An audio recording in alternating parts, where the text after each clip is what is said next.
Hello, my name is Temitope and welcome to You and Tech. You and Tech is a program that is set out to explore how technology impacts your life, businesses, and individuals. And it is on this program that we explore how individuals has been leveraging on tech to improve their businesses, both at the national level, local level, and the international space. And today, we are going to be exploring the tech trending news at the global stage and at the Nigerian space as well. After this, we're going to come back very, very soon.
Welcome back to You and Tech. And the first trending news that we're going to be looking at today is a recent CBN survey that was carried out in 2025 to look at how fintech platforms and applications have been managing their operations. This survey says that over 87.5% of fintech applications in Nigeria actually leverage on AI platforms to reduce the fraud in their platforms. And according to the Central Bank of Nigeria, Nigeria's FinTech Report 2025, published on Monday under the Policy Insight series, says that on a nationwide ecosystem survey and a closed stakeholder workshop held in June 2025, the report says that beyond fraud detection at 87.5%, about 62.5% of respondents says they use AI-powered chatbots for customer service, while 37.5% deploy AI for credit score and risk modeling. Another 37.5% apply AI to customer onboarding and know your customer processes.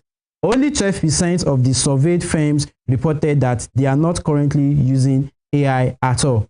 More importantly, the report says AI is widely adopted in Nigerian fintech, primarily for risk management and operational efficiency.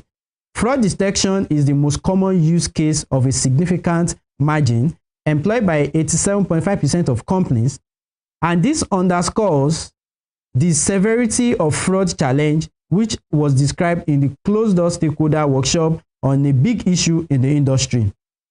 According to CBN, this pattern reflects both the scale of digital fraud challenges confronting Nigerian financial system and the growing reliance on data-driven tools as fintech services become more embedded in the payment, lending, and remittances services of the ecosystem. So, according to this report, what this report says basically is that a lot of Nigerian fintech applications and platforms over 2025 actually leverage on AI to make sure that their customers are better served and they are trying to reduce fraud. One of the major problems that most fintech platforms encounter often over time is the issue of fraud.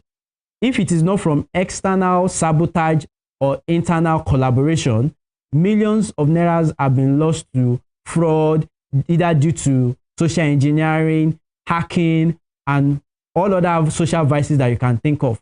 But the CBN, which is the apex bank in Nigeria, that is also saddled with the responsibility of ensuring that customers are well served and payment or fintech platforms are doing what they are supposed to do, actually came out with this report. So this also overlooks the industry appetite for responsible AI. And this report further says that despite the heavy focus on fraud control, fintech operators signaled strong interest in scaling AI more broadly under clearer guidance. And when this report also looked at the barriers to scaling AI adoption, the report says that fintech also identified clear constraints to deeper AI deployment, limited access to technical talent, and lack of regulatory clarity, where each cited by 37.5% of firms as the biggest obstacle. So, moving away from the news of the CBN survey, Uber, which is known as one of the biggest mobility technology company, you know, when you want to move from one location to the other in any major city in Nigeria and beyond, Uber is one of the platforms where you can pick up your phone, look for the closest rider that is close to you, and just request for a ride to your destination. But Uber is exiting Tanzania due to the revenue issue. And they are facing a serious problem because, according to the latest report from Uber, Uber says that they are having issue in Tanzania because of what is going on in the Tanzania ecosystem as pricing rules squeeze ride-hailing model. What Uber is trying to say is that a lot of Tanzania could no longer afford the pricing that comes with efficiency of technology that Uber offers. And based on the report, Uber says that after careful consideration, Uber has made the difficult decision to discontinue the Uber app services in Tanzania from 30th January 2026, which means that a lot of Tanzanians will not be able to access Uber services starting from 30th of January, which was the last month. And the company said in a message to customers last week, which is also shared, that we remain deeply committed to the region and continue to focus on creating a reliable mobility solutions and economic opportunities for drivers and communities. Now, one of the key things that came out and led to this issue of Uber leaving Tanzania, according to the report, is that the exit follows a long-running dispute between the Land Transport Regulatory Authority. This is like an association of existing and local mobility transport associations, as well as which regulates the ride-hailing more like traditional transport than an open marketplace. Okay, now Uber is having a very big issue because the regulatory body that is assigned with the responsibility of making sure that customers are not overcharged and then fees are set within a reasonable limit that most customers will be able to afford, is not agreeing with the charges that Uber makes. And this has created a gridlock in agreement between Uber and, you know, as a professional and a public company that is profit oriented, Uber has decided to exit the Tanzania market because, according to them, they can no longer run a profitable enterprise in Tanzania.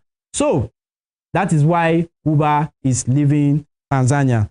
And moving away from Uber, another interesting topic, trending news that we are going to be looking at is the impact of Amazon and AI, or better say, the impact of AI in Amazon, and why Amazon is, you know, laying off over 16,000, you know, staff. And this is a very sad news because it is something that these are employees that have families, they have, you know, dependents. But because the tech space is an ever-growing and ever-innovative space where public companies that are profit-oriented will always make sure that they maximize profit. And because AI has advanced from the rudimentary to AI agents that are handling more complex tasks. And Amazon is saying that rather than allowing humans to do what AI agents can do, they would rather optimize for AI agents. And that is why they are laying off over 16,000 Amazon employees. And this came out as a form of a report from Amazon that says that all the staffs that are being laid off was not because they do not value them, but because they want to optimize for efficiency. Okay? And this is coming as a result of the fact that most of the staffs are people in the operations system, that what they are doing now can better be managed by AI agents. And according to Amazon, Amazon says that they are in a stiff competition with Microsoft, Google, Meta, OpenAI, and a host of other technology companies that are also battling to ramp up computing power and large language models that they believe will power the economy of the future.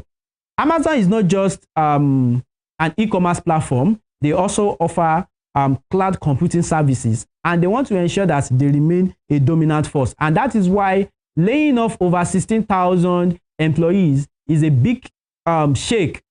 It's a big news in the ecosystem that is not what we've been looking forward to, but it's so unfortunate that over 60,000 employees are getting laid off by Amazon. But there is a big question. Is this going to be the end or the beginning of more layoffs from tech giants? We still have other tech giants like Google. We have other tech giants like Meta, also known as Facebook, that has incorporated the likes of WhatsApp. But what is AI telling us is 2026? Should we be expecting more layoffs, or this is the end? So, all right. When we come back from break, we're going to be dishing out more interesting tech news and more.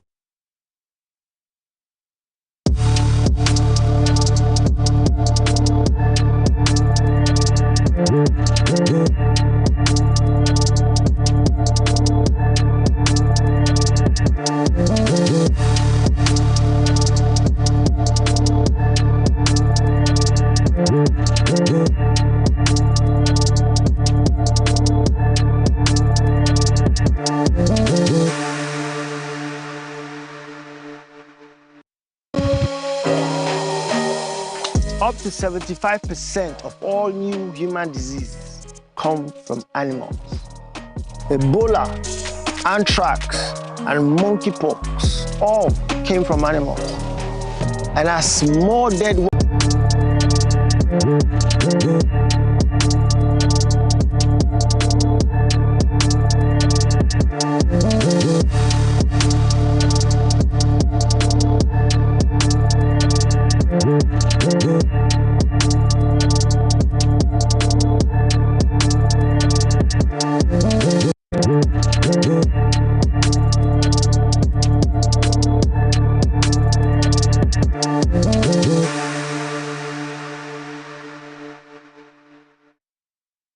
Welcome back to You and Tech, your program that explores how technology impacts businesses, individuals. And to continue from our top trending tech news, Google has decided to launch an AI speech platform that is known as Waxal, and which is going to be powering over 21 African languages. Why this is very significant for the Nigerian African ecosystem is that we now have an AI system where our common languages that is indigenous to our regional or local communities can now be better used to communicate both at local and at international level. And according to a report from Google, Google says that this Waxal is going to be a large-scale AI speech data set designed to support 21 African languages spoken by more than 100 million people across sub-Saharan Africa. Now, this data set was developed in collaboration with a consortium of leading African research institutions, which played a central role in building and curating the data. Now, Google further said the Waxal initiative began over 3 years ago after researchers identified a major imbalance in global speech data sets, which heavily favored Western and widely spoken languages. Despite the rapid growth of voice assistants and speech-based tools globally, while having more than 2,000 languages, most African languages remain unsupported due to limited transcribed and high-quality audio. So, according to Google further again, this Waxout data sets include about 1,250 hours of transcribed natural speech and more than 20 hours of studio quality recordings designed for building high fidelity synthetic voices. And why does this matter? Until now, so many African innovators, researchers, startups have always been looking forward to how they can leverage on voice assistants and how this AI-powered voice chatbots, voice assistants can help better improve customer services, improve efficiency in delivery. But now that we have Google ready to bring this down to Africa, and this is a very big one, and we are looking forward to how this innovation is going to better help medium to long-term industries, startups, and businesses increase their efficiency and ensure that they have more power service delivery. So moving away from the Google news, something happened recently, and a lot of people did not know, because sometimes tech is something that, as much as it is as powerful as you can imagine, some things should never be left unaddressed. Recently, one of the major telecoms in Nigeria encountered internal sabotaging and hacking, where people collaborated to siphon over 7.7 billion worth of airtime from this major telecom. When the news came out, it was discovered that some people collaborated because one of the key employees of this major telecom company collaborated with external collaborators to pool over 7.7 billion worth of airtime. And according to reports, after the Nigerian police force, through the National Cybercrime Center, made arrest of 6 people, they were able to discover that these individuals were located in major cities across Nigeria, including Kano, Katsina, and the Federal Capital Territory. And they were able to seize 2 residential houses, 2 mini plazas, several GSM and laptop retail outlets, over 400 laptops, 1,000 mobile phones, and a Toyota RAV4, and substantial amount of money were recovered from this suspect that actually siphoned this money from this major telecom. And this arrest fits into a wider crackdown on organized cybercrime in Nigeria. And this is actually a good one from the Nigerian Police Force through its National Cybercrime Center, because when organizations are putting in resources to make life better, to improve efficiency in the telecom space, it is very important that any bad elements that may want to bring down this system are also, arrested and brought to book. So, a lot has been happening in the tech space. Moving away from the top trending tech news, it is also important that we identify that 2026 is the year of AI. Whatever business you're doing, we are now in the era whereby it is either you embrace it or you suffer, because AI has advanced more than just ordinary chatbot that you just send a simple text to, that who am I, what can I do, how do I get jobs. AIs are now handling complex tasks. They can help you send messages to multiple people. They can handle your invites. They can handle your calendar updates. They can update you. They can send you notification. They can help you to draft summary about project. And organizations globally are leveraging on this. And that is why individuals as well must look at how they can leverage on AI to increase their efficiency and to make sure their customers are happy. And more importantly, before we round up on You and Tech for this week, I'm going to be coming to a very important tech quote that says, the future belongs to those who understand how to harness data and turn it into insight. This is a tech quote that I so much cherish. And this is a tech quote that reflects the reality of 2026. This is February, 2026 is just getting started. We are now in the world of data, where what you do with data how you manipulate it, how you leverage on it, how you transform it, can either help your businesses to improve, can either make your customers happy, can either make your employees happy, or otherwise. Wrapping up on You and Tech today, I want to let you know that you are just getting started and the global tech world is waiting for your impact. Thank you. My name remains Temitope Oladejo. Creative Temi, and see you again next week.